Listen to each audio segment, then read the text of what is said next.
Salut à tous, aujourd'hui on se retrouve dans un nouveau concept de vidéo qui je l'espère vous plaira.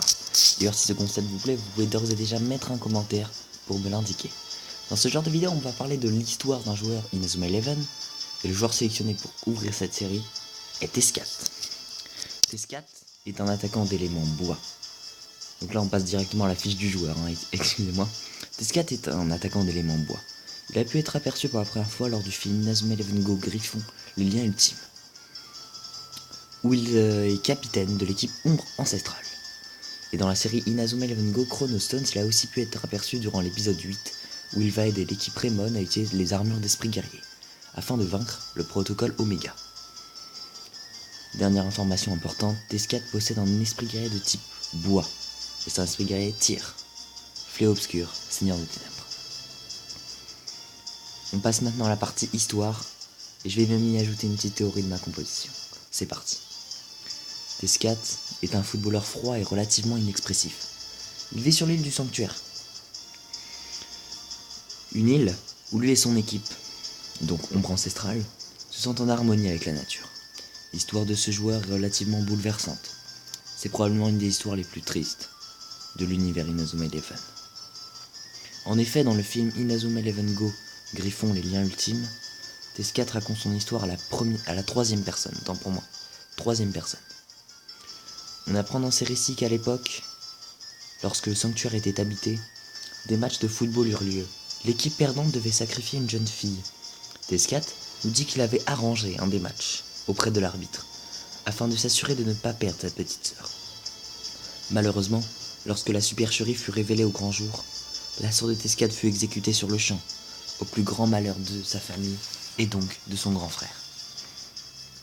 L'histoire de Tescat est bien triste, mais très structurée. Voici maintenant une théorie que j'ai mise au point pour connaître la véritable identité de Tescat. Mais qui est-il vraiment? Qui est cet attaquant bois vivant seul sur une île? Dans l'épisode 8 d'Inazuma Eleven Go Chrono Stones, JP, donc le gardien de l'époque de Raymond, pense que Tescat est l'esprit de football qui règne sur l'île du sanctuaire. L'esprit du football qui règne sur l'île du sanctuaire. Et si ce que JP disait était vrai? En effet, dans ce même épisode, on apprend que Tescat ne peut pas partir avec Arion et Raymond, car il préfère veiller sur le sanctuaire. Cette théorie ne coïncide pas avec son histoire, à moins que l'on y ajoute un détail unique. On peut dire que, lorsque Tescat perdit sa sœur, lorsqu'elle fut exécutée sur le champ, lors du révèlement au grand jour de la supercherie mise en place par Tescat, il s'empara d'une colère si forte que les habitants du sanctuaire fuirent cette île. Après la perte de sa sœur et le rejet des habitants, Tescat décide de se suicider afin de rejoindre sa sœur. Mais son amour pour le football fut si fort qu'il a été matérialisé comme étant l'esprit du football, un esprit visible pour toute personne qui aime du plus profond de son cœur le football.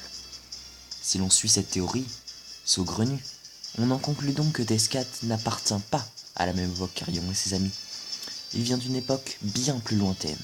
D'ailleurs, lorsqu'il va énoncer son récit à Arion, on peut sentir dans son récit d'ailleurs qu'il vient d'une autre époque, plus lointaine, une époque d'antan.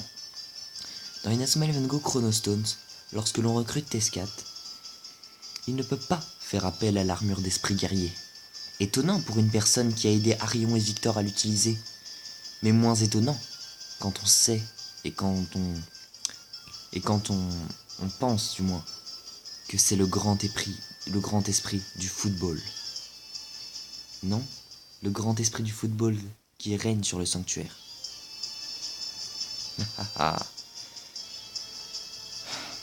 De plus, je suis presque certain que Tescat a donné l'idée aux développeurs de faire Faye, un personnage venu du futur, puisque Tescat, lui, vient du passé.